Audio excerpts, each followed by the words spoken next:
Hi, we're back again, this time with the second part of the Doverton kit, this year's Christmas kit, if you will, for 2018. Now, the first part, if you've watched it, basically concerns itself with the actual structure that sits on top of the wharf scene. The second part is about the wharf or the dock itself. Now, the popular conception is going to be you can only put this on the waterfront. And number one, that is not true.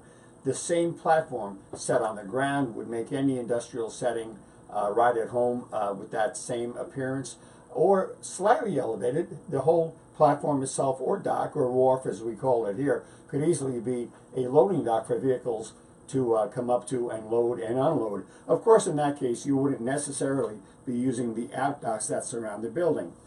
A couple of things about the wharf or the dock, or whatever you're going to call this thing, that make it kind of unique. We took some serious time engineering this, and what we've done is, because the wharf itself is a big platform, and by the way, the boards on the platform are all individual strips, so it's a really big board on board kind of appearance, which is really old school craftsmanship as far as the whole approach to this part of the project.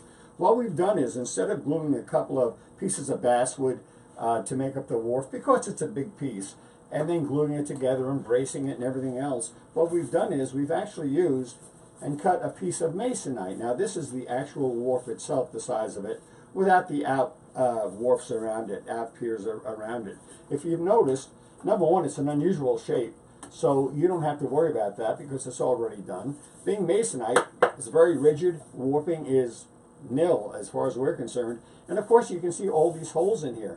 Now, one of the big problems in putting together a wharf scene is that typically all the piers that would be attached to a scene are often very difficult to get exactly the same height. If you've ever built a wharf, you know that you'll sit it down and one will be a little higher and one will be a little lower. You'll end up doing this game and jogging it back and forth. It's very difficult and very tedious and frankly kind of frustrating. What we've done here is this. We've included the proper size dowel here to be used as piers, of course, and pilings, excuse me. And what we've done is made sure that these holes fit snugly just like that, so you can pierce the wharf with the piers. So what the whole idea is, you cut to length, whatever, however many of these you're going to be using to the proper length that you want. We used 1.5 inches, and you place these in every one of these holes, snipping them off so you have enough to go around. Now, once you have them all in place, they'll fit kind of snugly. You're going to want to place this down on a flat surface, similar to what you'd be placing in a scene.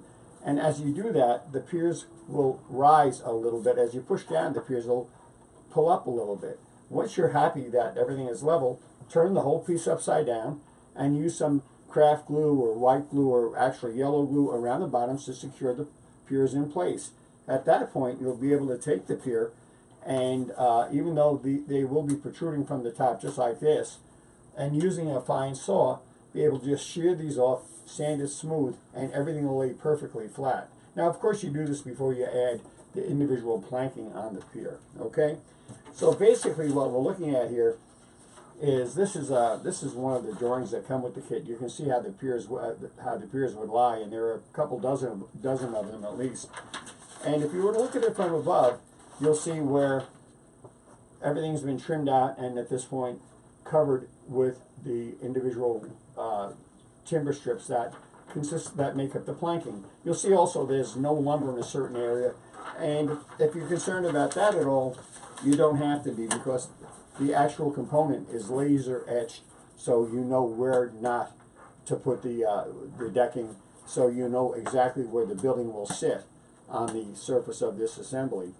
This is one of the many little things in this kit that are actually projects unto themselves. Now, we're not going to discuss the smaller piers and docks on this at this point, but we wanted to give you an overlook of what you're going to be getting.